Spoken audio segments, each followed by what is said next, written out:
Welcome, curious minds, to the deep dive. Glad to be here. Today, we're plunging into, well, not just one, but two really unsettling mysteries. Cases that just defy easy answers. Yeah, these are the kinds of stories that stick with you. Lots of weird details, questions left hanging. Exactly. First up, we've got the baffling disappearance of a successful businesswoman and their young daughter.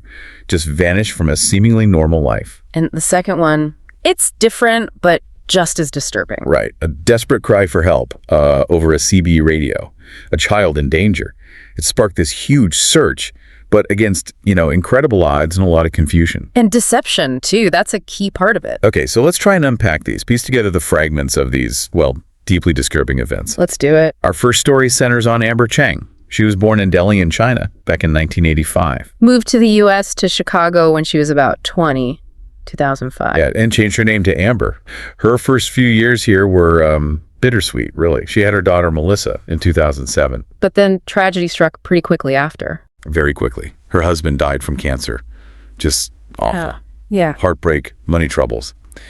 She actually went back to China for a bit with Melissa. But she came back. She did. Family helped out, and they ended up settling in Las Vegas. And Vegas turned out to be pretty good for her, business-wise. Incredibly good. Yeah. Within about 10 years, she built this really prosperous seafood grocery business. Which, in Vegas, you can imagine. Oh, yeah. Apparently, the city eats over 60,000 pounds of shrimp daily. Her business made her very wealthy. Right. So, successful businesswoman. Very. By 2017, business was booming.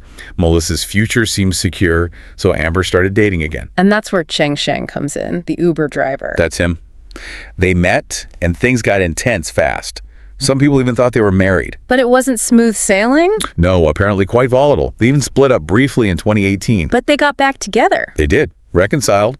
And then Amber, Cheng, and Melissa moved to Irvine, California. A fresh start. But she kept the Vegas business going. Yeah, ran it remotely. Lots of trips back and forth. She was always in touch with staff, customers on WeChat, known for responding in minutes. Okay, so very connected, very responsive, which makes what happened next even stranger. Exactly. Fast forward to November 2019. Amber's on her way back to Irvine from Vegas. Cars full of fresh fruit, seafood for the business. Standard trip for her. Totally. But then, silence. She just stopped replying to messages, stopped returning calls, which was not like her at all. And Cheng Sheng, back in Irvine, he's expecting her. Yeah, mid-afternoon on November 22nd, she doesn't show. He starts getting worried. Understandably. Then around 4:30 p.m., he says these two visitors show up at their apartment on Mitchelson Drive. A man and a woman, East Asian descent. He didn't recognize them. Strangers at the door. Right.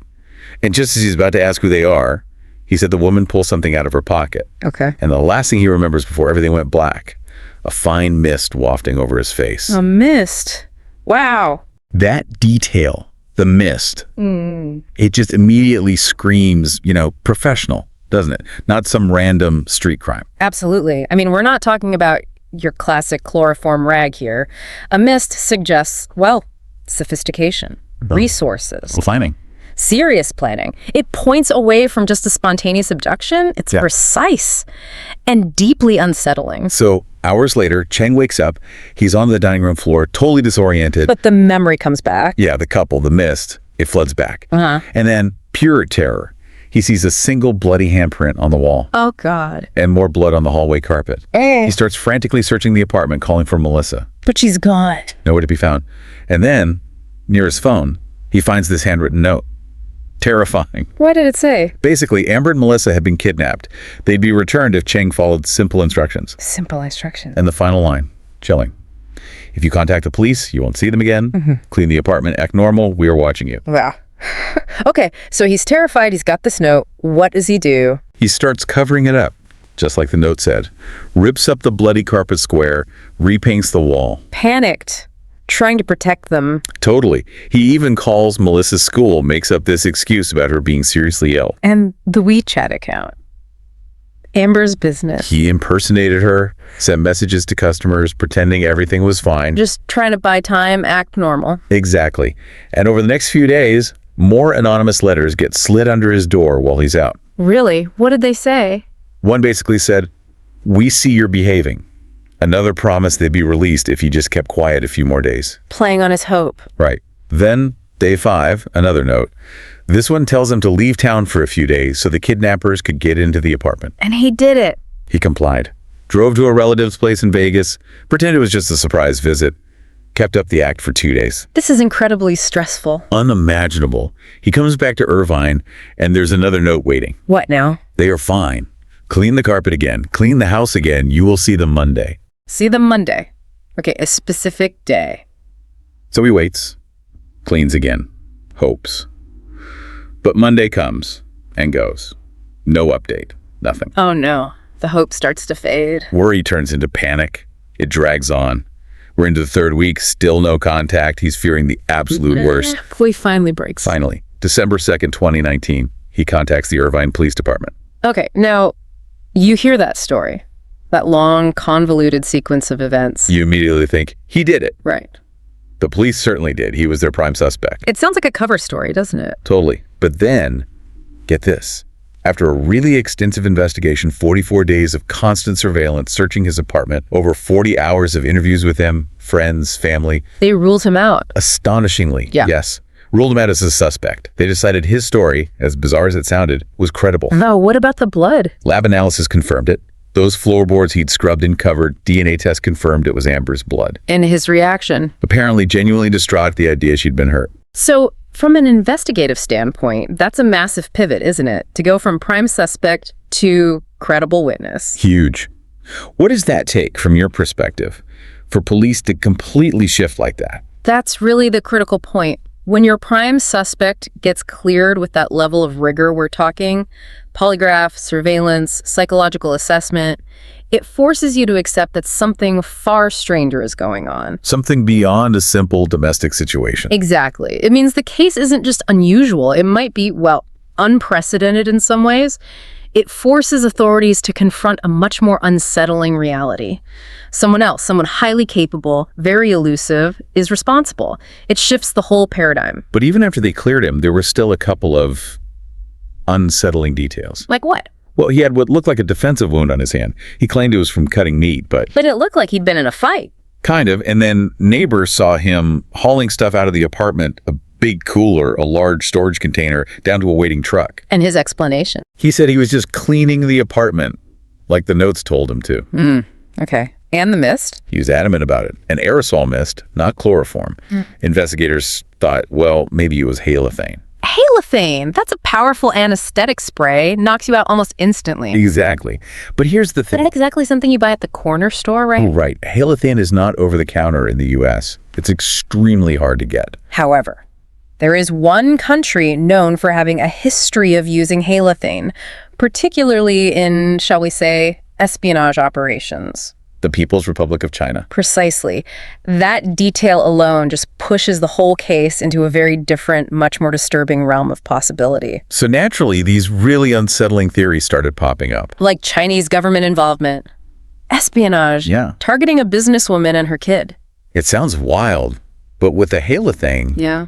you start to wonder, are they murdered? Held somewhere? Or is there less geopolitical explanation? Well, yeah. The other angle was Amber's finances. She'd convinced pretty much everyone, Cheng included, that she was rolling in it. But she wasn't. Investigators found her bank accounts were drained. The business was actually on the verge of collapsing. Oh, so maybe debts? Loan sharks? That was a theory. Maybe Chinese mafia loan sharks? Did she tick off the wrong people by pretending she had money she didn't?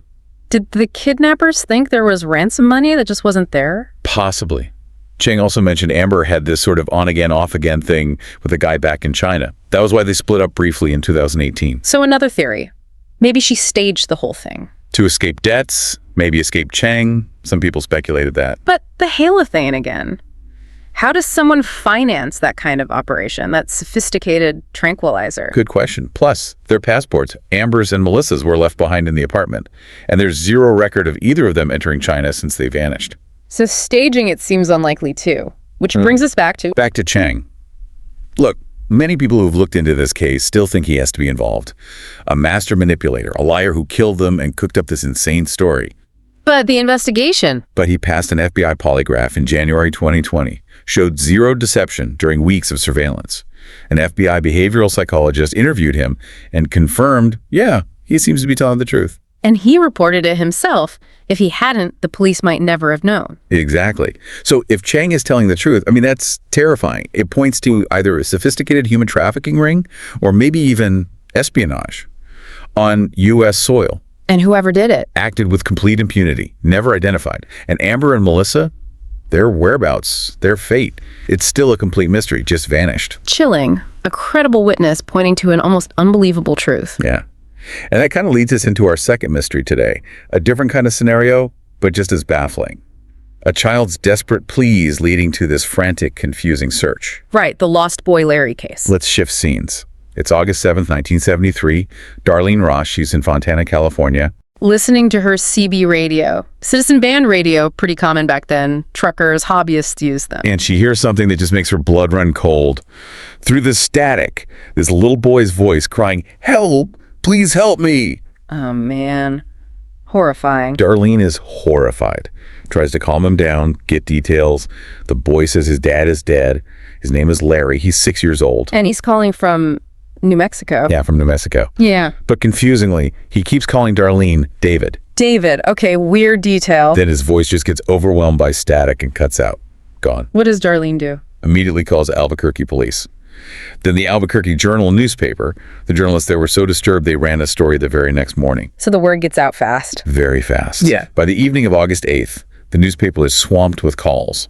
People all over North America, Canada, U.S., claiming they had also heard Larry crying on their CB radios. How's that possible? Such a wide range. They figured his signal got caught in something called an ionospheric skip, like a weather pattern in the upper atmosphere that temporarily bounced his little radio signal way further than normal. Wow. Okay, so suddenly, potentially, hundreds of people are hearing this game. Exactly. And as the news spreads, more people are trying to reach him. Another caller claims they got more info. Larry's stuck in an overturned pickup truck. No food, no water. His dad's body is right there beside him. Oh, the poor kid. He's saying he's hot, thirsty, can't get out. Just heartbreaking. You know, what's really striking here is how fast this created a collective awareness. Almost viral, before viral was really a thing. Totally. It really shows the power of that older radio technology, doesn't it? Spreading a desperate cry like that over huge distances, engaging the public in a way maybe even modern communication wouldn't quite replicate. It was this shared sense of urgency, amplified by the unknown. Yeah, absolutely. So New Mexico Search and Rescue, they launched this urgent, massive search. Highways, byways, everything. Working with state police, civil air patrol. And the Albuquerque Citizens Radio Association, RCA. They talked to people who'd spoken with Larry, and the RCA guys thought he was probably somewhere in southern New Mexico. So they start focusing the search. Right. Civil air patrol planes up searching from the air using radio direction finders, state police, civilian volunteers combing the foothills near Albuquerque, the Sandia Mountains. Trying to talk to Larry the whole time? Yes, state police tried, but he was mostly just crying, wailing, didn't know where he was, made pinpointing him impossible. But they did get a lead from amateur radio operator. He did. They managed to narrow down his signal to an area just south of a cement factory out into Jerris Canyon. Okay, a specific location. Yeah, so this small army of searchers converges on the factory. They search everywhere, derelict trucks, old cars. Everything? No trace of Larry. Then, another possible sighting, an abandoned truck spotted east of the Manzano Mountains. So they try to use that. Yeah, Larry's still on the radio. They ask him, "Can you see airplane landing lights over the Manzanos? If you do, yell into your mic." Investigators thought they had a huge break. A plane flew over a place called Chilele, and Larry yelled. So they searched Shillelagh. Scoured the area. Nothing. No sign of any truck. Man, frustrating. But they still believed it was real. At that point, yeah. Later that evening, a Civil Air Patrol sergeant was quoted saying, "I've never had any doubt this is the real thing. I've personally heard the kid crying. I just can't believe someone would fake something like this." The emotional weight of hearing him must have been immense. Totally. So by Thursday, August 9th, the search teams are getting desperate. They're following every single lead, no matter how wild it sounds. Because the clock is ticking. That New Mexico heat. Brutal. Anyone trapped without water is in extreme danger. Yeah. Meanwhile, State Police HQ is just bombarded with tips, calls from everywhere, even New York. Which sounds helpful, but probably wasn't. It quickly turned into chaos, a mess of false leads, even fraudulent reports. Some people were deliberately trying to mess up the investigation, just for kicks. Sick amusement. That's disgusting. Yeah. And worse, So many people, well-meaning and malicious, tuned in to Larry's channel trying to talk to him. That he couldn't even get through. The chatter was relentless. He couldn't get an open mic to speak, even if he wanted to. So communication breaks down. And his radio. The next morning, his signal starts weakening. Sounds like the batteries on his little CB radio are dying. Oh no, time is running out. Heat, dehydration, dying radio. The sweltering heat is pushing him to his limit. The state police chief, Martin Vigil, he goes public, pleads with parents, take away your kids' walkie-talkies. Appeals to CB operators, please keep channel 14 clear. That's the frequency Larry's using most. Desperate measures. And then another twist. Just as Larry's signal seems about to die completely, What happens? authorities get a call. A CB alert operator in Phoenix, Arizona.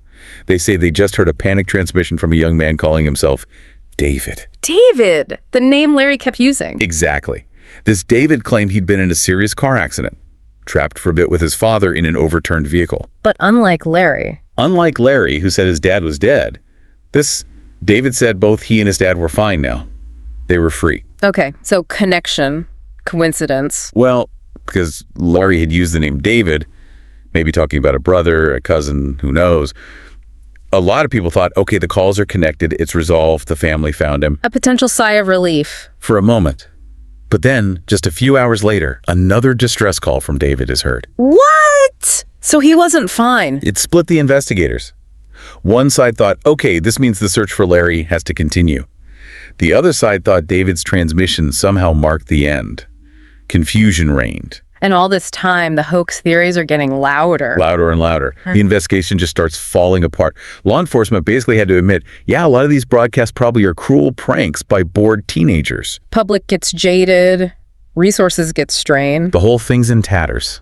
You know, this really highlights that challenge with public information in emergencies. How so? Well, the flood of false signals, whether malicious or just mistaken, it doesn't just drain critical resources, time, people, money that are desperately needed. Right. It also erodes public trust really fast. It makes it exponentially harder for rescuers to identify the genuine emergency amidst all the noise. It's this terrible balancing act. Respond urgently, but also verify authenticity, all in real time. Yeah, a nightmare scenario for search teams. So what was the end result for Larry? Well, they did one last big push. A U.S. Air Force plane, kitted out with special radio direction finders, did a final flyover of New Mexico, listening specifically for Larry's signal. Did they find anything? Sadly, no. The high-tech gear couldn't pick up his CB transmission. So he was definitely gone. Or the radio died. The pilot actually said it didn't necessarily mean he wasn't broadcasting. If a CB network is super busy, it's hard to scan for one weak signal. There was still that slim chance he was alive. But then the David thing resolved itself. Yeah, in the worst way. Shortly after that flyover, investigators were furious, appalled. A boy in Phoenix confessed. He was behind the David transmissions. The whole thing was a prank. That part, yeah. The investigation had stalled, gotten confused over nothing but a cruel prank. So where did that leave the search for Larry? It basically ended it. It was only 5 days into the operation, but teams had to face the grim possibility. Larry might have already died from exposure, dehydration, and maybe their lack of urgency caused by the confusion and hoaxes had cost him his life. That's a heavy burden for them to carry. Incredibly heavy. By the end, hundreds of police, National Guard, civilian volunteers, over 20 aircraft, they scoured the southwest U.S. Never found a single trace of lost boy Larry. And the cost. One of the most expensive search and rescue operations in New Mexico history, equivalent of like $750,000 today. Wow. All potentially for nothing. Or for a tragedy they couldn't stop. Exactly. And the debate raged afterwards. Many people were furious about the money wasted if it was just a prank. Others accused the hoax believers of just trying to shield themselves from the awful reality that a little boy probably did die out there. Are there strong arguments against it being a hoax? There are. The voice, everyone agreed it was definitely a young boy, and he was crying, begging for help, almost constantly for 3, maybe 5 days straight. That's sustained distress, hard to fake for that long, especially for a kid. Right. If it was hoaxer kid, he was incredibly dedicated. No other voices were ever heard from his end. He would have needed to be unsupervised that whole time. And the lack of details. Name, address. Could just be his age. Maybe he was even younger than 6. Lied about his age so he wouldn't get in trouble for using his dad's radio. Maybe he was so young he didn't know his address. Plausible. And it's totally possible he was trying to answer questions, But like we said, the channel was so jammed with crosstalk, his little voice just got lost. So it remains truly ambiguous. Utterly. But here's a strange, sort of positive legacy from it all. Oh. A journalist from the Albuquerque Journal wrote later, Larry was never found, but because of that surge, numerous other lives have been saved.